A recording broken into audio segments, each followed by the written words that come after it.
Assalamualaikum. Good morning, students. How are you? Hope you all will be fine, inshallah.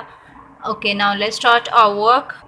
Unit number 4, the polar regions and exploration. Exploration कहते हैं तलाश को, किसी चीज़ को खोजना, तलाश करना. The polar regions are the areas of the earth around the north poles and the south poles. कि polar regions किन्हें कहते हैं? जो ज़मीन के वो areas जो north pole और south pole में आते हैं. They are found within the Arctic and Antarctic circle. और ये कहाँ पे तलाश किए जाते हैं? आर्कटिक और एंटार्क्टिक सर्कल में. और ये है आर्कटिक सर्कल और ये है एंटार्क्टिक सर्कल. यहाँ पे ये फाउंड किए जाते हैं नॉर्थ पोल और south pole. These areas are so remote and the climate are so harsh. ये समराइज मैं आपको करती हूँ कि ये एरियाज जो हैं बहुत दूर होते हैं और यहाँ की आबो हवा जो है या इनका दर्जा हरारत वहाँ पे बहुत, आबो हवा वहाँ की बहुत सख्त होती है और वहाँ पे लोग ज़्यादा देर तक, यानी that people do not go there very often, कि वहाँ ज़्यादातर लोग नहीं जाते. They were the last areas of the earth to be explored, कि दुनिया के ये ज़मीन के ये आखिरी इलाके हैं जिनको खोजा गया है और हिस्ट्री में बहुत ही दिलचस्प जो है ना वो ये इलाके बहुत दिलचस्प हैं. Many expeditions have taken place and people have had great adventures trying to reach the two poles, कि बहुत ज़्यादा एडवेंचर करना पड़ता है लोगों को यहाँ पे इन दो पोल्स पे पहुँचने के लिए. Exploration is the act of investigating unfamiliar places. इन तलाश किसे कहते हैं? कि ऐसी जगहों को तलाश करना, खोजना जिनके बारे में आप नहीं जानते. As well as learning about the polar regions we will also discover more about explorers and exploration in this lesson. कि हम पोलर रीजन्स के बारे में सीखने के अलावा हम यहाँ पे बहुत ज़्यादा दरियाफ्तों के बारे में, यानी बहुत ज़्यादा खोज के बारे में, तलाश के बारे में पढ़ेंगे. Within the Arctic and Antarctic circle the sun remains below the horizon in mid winter. कि आर्कटिक एंड एंटार्क्टिक सर्कल के साथ साथ सूरज जो है वो बहुत ज़्यादा उफक पे होता है विंटर के मिड में. तब तमाम दिन भी और तमाम रात भी तारीक होते हैं और समर के मिड में भी बहुत ज़्यादा ठंड होती है. समर के मिड में जाके एक्सट्रीमली कोल्ड होता है वेदर वहाँ का. आर्कटिक और एंटार्क्टिक सर्कल्स की यहाँ पे बात हो रही है. तो मिड समर में भी मौसम ठंडा रहता है और सूरज वैसे ही उफक पे होता है तमाम वक्त. This is why these regions are called, इस यही वजह है कि इन रीजन्स को क्या कहते हैं? The land of the midnight sun. इन रीजन्स को क्या कहते हैं? Land of the midnight sun. Next नीचे आर्कटिक के बारे में बताया हुआ है कि आर्कटिक में कौन कौन से पार्ट्स आते हैं? Greenland, Norway, Sweden, Russia, USA, Canada, ये पार्ट आते हैं. और नॉर्थ पोल ये बहुत वसी इलाके पे, यहाँ पे समंदर है, आर्कटिक ओशन. और ये ओशन दूसरे दुनिया के दूसरे ओशंस के जैसा नहीं है. यहाँ पे बहुत ज़्यादा ठंड होती है और यहाँ पे पानी जो है वो पानी के ऊपर एक आइस की और स्नो की, यानी बर्फ की एक तह होती है पानी के ऊपर. समंदर का जो पानी होता है वहाँ उसके ऊपर एक बर्फ की तह होती है और इसके जो सतह है वो भी ice cap looks like land. ये जैसे ये पिक्चर में दिखाया हुआ है कि ये बिल्कुल इसकी जो बर्फीली हिस्सा है वो भी बिल्कुल ऐसे जमीन की तरह लगता है. और समर के महीनों में much of the ice on the edges breaks away from the ice cap. के आइस कैप से समर के महीनों में यहाँ से जो किनारे हैं इसके बर्फ के वो टूटना शुरू हो जाते हैं. आर्कटिक का जो टेम्परेचर है वो मोस्टली वो सारा साल जो रहता है -23 डिग्री सेंटीग्रेड. और पहला एक्सप्लोरर जो है उसने इस रीजन का 325 में जो बताया था ग्रीक में. 700 years later some European went as far as Greenland and settled here. कि कुछ यूरोपियन जो है वो ग्रीनलैंड गए थे और वहां सेटल हो गए थे. Today only the southern part of Greenland is inhabit mean होता है आबाद होना. कि अब जो है वो साउथर्न पार्ट जो है ग्रीनलैंड का, आज कल जो है वो साउथर्न पार्ट जो है ग्रीनलैंड का वो हिस्सा जो है सिर्फ आबाद है. पहला आदमी जो नॉर्थ पोल पे पहुंचा था 20th सेंचुरी में पहुंचा था, अमेरिकन था, वो रॉबर्ट एडविन, वो 1909 में वहां पे पहुंचा था। नीचे है कि वहां के आर्कटिक रीजन में जो लोग रहते हैं उन्हें क्या कहते हैं, इनुइट, क्योंकि वहां पे दरख्त नहीं है, there are no trees. The Inuit used to build their houses called igloos out of blocks of snow. कि वहां के जो लोग हैं वहां पे दरख्त नहीं है, घर बनाने के लिए वो क्या यूज करते हैं, ब्लॉक, बर्फ के जो ब्लॉक होते हैं वो यूज करते हैं, जिन्हें इग्लूज कहते हैं। और वो वहां पे बर्फ के ब्लॉक से बनाए हुए घरों में रहते हैं। यहाँ पे लोग जो है वो शिकार करते हैं, वेल, फिर कैच फिश, इनका शिकार करते हैं। लेकिन पहले जमाने में इनुइट जो है वो नेजे का इस्तेमाल करते थे शिकार करने के लिए। जाहिर है उन्होंने खाने के लिए उन्हें कुछ ना कुछ चाहिए, तो वो फिश का शिकार करते थे, मछलियों का शिकार करते थे और उन्हें खाते थे। लेकिन आज जो है वो कुछ लोग नेजे का इस्तेमाल करते हैं और कुछ गन के इस्तेमाल से उनका शिकार करते हैं। नेक्स्ट है अंटार्कटिका। इस रीजन में, ये रीजन है साउथ पोल में है और बहुत ही ज्यादा हिस्सा इसका जो है वो बर्फ से, इस बरे आजम का ज्यादातर हिस्सा जो है वो बर्फ से कवर हुआ हुआ है। ये हिस्सा भी ठंडा है, लेकिन आर्कटिक की निस्बत इसका टेम्परेचर जो है वो लो है, -87 डिग्री सेंटीग्रेड। यहाँ पे बर्फीली हवाएं चलती हैं और इनकी speed 300 kilometre per hour count होती है। अंटार्कटिका बहुत वसी जो है बरे आजम है, बहुत बड़ा बरे आजम है, separate from the nearest other land, जो इसको नजदीकी इलाके से अलग किया गया है south America bye nearly 1000 kilometre of the roughest ocean in the world. कि बहुत ही रफ सा ओशन है यहाँ पे, दुनिया का बहुत ही सख्त रफ सा ओशन है वहां पे। This continent contains almost 90% of the world's ice. और इस बरे आजम पे 90%, दुनिया का जो 90% है वो बर्फ वाला इलाका है। और यहाँ पे जो पहला एक्सप्लोरर जिसने ये रीजन फाउंड किया था, उसने land of ice and snow के, ये जमीन जो है वो बर्फ की जमीन जो है वो पहले एक्सप्लोरर ने ये शो किया था, एक्सप्लोर किया था, फाउंड किया था। It is bitterly cold and there are frequently hurricanes. Only a few hardy plants live through the short summer, but seals, whales and penguins all live here. कि यहाँ पे बहुत कम देर तक जो है ना वो गर्म मौसम रहता है, गर्म भी ज्यादा नहीं, लेकिन सील्स, व्हेल्स और पेंगुइन जो है वो यहाँ पे जिंदा रहते हैं। There are no penguins in the Arctic, कि आर्कटिक जो एरिया है वहां पे पेंगुइन नहीं है। अंटार्कटिका का जो सेंट्रल पार्ट है वहां पे पहाड़ियां हैं which are 2000 to 3000 metre high, जो 2000 से 3000 मीटर ऊंची हैं। वहां की पहाड़ियों पे बर्फ जमी हुई होती है। ये देखें, वहां का टेम्परेचर भी बहुत फ्रीजिंग होता है, गहरे शगाफ होते हैं वहां पे और आइस शीट्स होती हैं। लोग वहां पे बहुत ज्यादा ठंड ही होती है, इसलिए बहुत कम वहां पे ट्रेवल करते हैं। और वहां पे ठंड इस तरह की होती है कि जो आपके फेस को, आपकी फिंगर को, टोज को अफेक्ट करती है, बहुत ज्यादा अफेक्ट करती है। आजकल अंटार्कटिका में ज्यादा आबादी नहीं है, यानी ये अभी तक ये इलाका जो है वो गैर आबाद है। और बहुत से मुख्तलिफ जो कंट्रीज हैं उन्होंने सेटअप किया है, रिसर्च स्टेशन बनाए हुए हैं। वहाँ साइंटिस्ट जो है वहाँ का क्लाइमेटिक कंडीशन जो है वहाँ की वो रिकॉर्ड करते हैं। हाउ डू वी एक्सप्लोर, कि हम एक्सप्लोर क्यों करते हैं, चीजें क्यों खोजते हैं।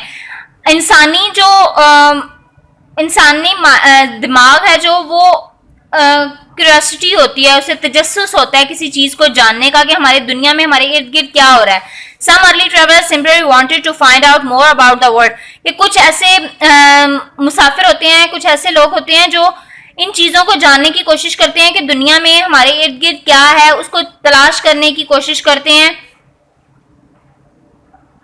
वो जमीन को, मिनरल्स को, ऑयल फील्ड, स्पाइसेस, यानी तमाम रिसोर्सेज यूज करके इन चीजों को जानने की कोशिश करते हैं कि दुनिया में हमारे इर्द गिर्द क्या हो रहा है। हिस्ट्री में बहुत से ऐसे दौर गुजरे हैं जहाँ पे खोज जारी रही है और उन हिस्ट्री में उस दौर को एज ऑफ डिस्कवरी, दरियाफ्त का दौर कहते हैं. The period covers in 15, 16 and early 17th centuries. During this period, European ships explored the world, finding places previously unknown to them. They visit the Americas, Asia, Oceania and Africa and established new trading routes. कि इस दौर में बहुत से 15, 16 and early 17th century में European ने ships के जरिए वर्ल्ड का एक्सप्लोर किया था. बहुत सी जगह उन्होंने तलाश की थी, विजिट किया था अमेरिका, एशिया, और उन्होंने ट्रेडिंग रूट्स जो है वो एस्टेब्लिश किए थे, मुतारिफ करवाए थे वहां के. नेक्स्ट आ जाता है फेमस एक्सप्लोरर्स एंड नेविगेटर्स के मशहूर जो खोजी हैं और माहिर जहाजरान हैं, यानी जहाज़ों के जरिए जिन्होंने सफ़र करके एक्सप्लोर की चीज़ें, जगहें, उनके बारे में नीचे एक्सप्लोरर्स जो हैं उनके बारे में बताया हुआ है. सबसे पहले है Ibn Battuta. Muhammad Ibn Battuta was a Moroccan scholar and traveller. He is known as the greatest traveller of pre modern times. Pre modern times का ये बहुत ही ग्रेटेस्ट ट्रैवलर है, स्कॉलर भी है. इब्ने बतूता वाज बॉर्न, ये 1304 में तेंगर में पैदा हुआ. He was from a family that produce several जजेस, but Ibn Battuta want to travel and to study religion. कि इनकी फैमिली में बहुत से जजेस थे, लेकिन इब्ने बतूता ने सफ़र किया और मज़ाहिब की तालीम हासिल की. He began his travels at the age of 21.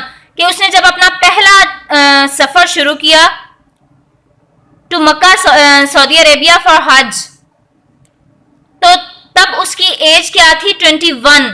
21 as में उसने पहला अपना सफर किया, going to Mecca, Saudi Arabia. Mecca गया था. He went to Damascus in Syria and then to Egypt. के उसके बाद उसने दमिश्क का सफर किया, फिर इजिप्ट, मिस्र गया. उसको वो बहुत ही पैशनेट था सफर के लेके. उसने डिसाइड किया था कि वो दुनिया में जितना पॉसिबल होगा उससे वो अपनी जमीन के हिस्सों को देखेगा. जब वो मिस्र गया, उसने टर्की, ईरान, ओमान सफर किया और उसने बहुत मुश्किल रूट्स अपनाए थे, यानी वो बहुत मुश्किल रूट से उसने सफर किया था. फिर वो अफगानिस्तान को क्रॉस करता हुआ हिंदू कश रेंज पहुंचा और then he arrived in India में पहुंचा. Ibn Battuta in India for a few of years. He was then ordered by the sultan Muhammad Ibn Tughlaq to go to China. फिर उसने सुल्तान को बोला था और वो चाइना चला गया था. His journey met with disaster as, कैसे सफर किया था. फिर जब जा रहा था, काफले के साथ जा रहा था, तो अटैक हुआ था, शिप तबाह हो गई थी. इब्ने बतूता डर गया कि सुल्तान नाराज होगा, इसलिए वो इंडिया में नहीं रुका और चाइना चला गया. वो अपने नॉलेज की वजह से, अपने इल्म की वजह से बहुत फेमस हुआ और उसने बहुत इज्जत कमाई कोर्ट में, क्योंकि वो बहुत ही स्कॉलरी उसके स्टेटस था. फिर वो मालदीव में सेटल हो गया. ही वर्कड एज अ जज and married a woman from the ruling family. एक मोजेस घराने की खातून से उसने शादी कर ली और उसने वहां पे जज के तौर पे काम शुरू किया. फिर उसके बाद रिटर्न टू मोरक्को. फिर दोबारा 1353 में मोरक्को आ गया. Once home he wrote a book about his travels. उसके बाद घर आने के बाद उसने अपने सफर के मुतालिक किताब लिखी थी, Rihla, the travels. Ibn Battuta 30 साल तक सफर में रहा. Almost 75,000 miles mostly by sea to 40 nations. 40 कौमों का उसने सफर किया था. 75,000 माइल्स उसने सफर किया था समंदर पे. नेक्स्ट है वास्को ड गामा. ये पोर्तुगीज एक्सप्लोरर है. साइंस में पैदा हुआ पोर्तुगल में 1460 में. Like his father he also decided to explore the world. अपने फादर की तरह इसने भी डिसाइड किया था कि वो दुनिया को खोजेगा, उसमें नई नई चीजें तलाश करेगा. He was the first Portuguese to sail to India. He traveled via the Cape of Good Hope, which is at the southernmost tip of Africa. His discovery of the sea route enabled the Portugal to establish a long lasting colonial empire in Asia, कि उसने बहुत सी जगहों को explore किया, सफर किया, दरियाफ्त की, समंदर के रूट से बहुत से दरियाफ्त किए और उसने पोर्टुगीज से एस्टैब्लिश किया. He reached Cape Verde island and then Santa. उसने बहुत से जगहों पे पहुंच के आइलैंड उसने फाउंड किए थे. Indian ocean. He reach the trading post of Calicut in south India. Vasco D gamma एक हीरो था जो वास्को डी गामा जब लिस्बन में वापस आया था तो उसका एक हीरो की तरह वेलकम किया गया था. He was the first European to find a sea route of to India. वो पहला जो है वो ट्रेवलर था जिसने पहला यूरोपियन ट्रेवलर था जिसने समंदरी रूट जो है वो इंडिया तक का एक्सप्लोर किया था. By this discovery, Portugal and other European countries became linked to Asia and the Indian subcontinent by sea. इस डिस्कवरी के बाद यूरोपियन कंट्रीज जो हैं वो एशिया और इंडिया बरसगीर के समंदर के जरिए इनका लिंक हो गया था और इसने ज्यादातर रास्ते जो हैं वो समंदरी रूट जो है इसने एक्सप्लोर किए थे. While in India, Gama fell ill and died on December 24, 1528. India में ही वास्को डी गामा जो है वो बीमार हुआ और वहीं पे 24 दिसंबर 1524 में इसकी डेथ हो गई. नेक्स्ट एक्सप्लोरर है Neil Armstrong. Neil Armstrong is different from all the explorer discussed in this chapter. कि नील आर्मस्ट्रांग जो है वो तमाम दूसरे एक्सप्लोरर से डिफरेंट है जो इस चैप्टर में डिस्कस हुए हैं. While all the others had discovered and explored places on earth, के बाकी तमाम ने डिस्कवर और एक्सप्लोर किए थे जमीन के ही जगह जो है वो एक्सप्लोर की थी. Neil Armstrong had the honour to being the first explorer to go into space and walk on the moon. Neil Armstrong को ये एजाज हासिल हुआ था ये कि वो पहला एक्सप्लोरर था जिसने स्पेस में जाके मून पे पहला कदम रखा था. चांद पे पहला कदम रखने वाला नील आर्मस्ट्रांग है. Neil Armstrong was born on 5 अगस्त 1930 के 5 अगस्त 1930 में ये पैदा हुआ. He started working at NASA National Aeronautics and Space Administration after getting his bachelor's degree in aeronautical engineering and his master's degree in aerospace engineering from the University of Southern California. कि उसने अपनी degrees जो है master degree जो है वो bachelor degree उसने complete की एरोनॉटिकल इंजीनियरिंग में, फिर मास्टर्स डिग्री उसने एरोस्पेस इंजीनियरिंग में यूनिवर्सिटी ऑफ सॉर्थर्न कैलिफोर्निया से की थी. आई होप आपको रीडिंग की समझ आ गई होगी. नेक्स्ट इसके बताए में कि वो कब उसने स्टार्ट किया था अपना करियर इंजीनियरिंग में, फिर उसने पायलट टेस्ट दिया, एस्ट्रोनॉट और एस्ट्रोनॉट बना. 2000 डिफरेंट जो एयरक्राफ्ट हैं उसने उड़ाए थे. फर्स्ट फ्लाइट उसकी स्पेस में 1966 में गई थी. नेक्स्ट जुलाई 1969 में commander of the mission in Apollo, यानी उसने बहुत से एक्सप्लोर किए थे. चांद पे जाने के बाद when he took the first step he said one small step for man, one giant leap for mankind. He stayed on the moon for over 21 hours and collected samples. कि उसने 21 घंटे जो है वो मून पे स्टे किया था, चांद पे स्टे किया था और वहां से सैंपल कलेक्ट किए थे. The mission returned to Earth on 24th July. Mission जो उसका कंप्लीट हुआ था, स्टार्ट उसने कब किया था? 20 जुलाई को वो गया था और 24 जुलाई को वो वापस आया था. 21 घंटे उसने वहां पे स्पेंड किए. बाद में फिर उसने जॉब स्टार्ट की थी, प्रोफेसर वो बन गया था एरोस्पेस इंजीनियरिंग का. यूनिवर्सिटी में उसने जॉब स्टार्ट कर दी थी और he passed away on August 25th 2012. 2012 में उसकी डेथ हुई थी, 25 अगस्त 2012 में. आई होप आपको समझ आ गई होगी. ओके, अपना ख्याल रखिएगा. अल्लाह हाफिज.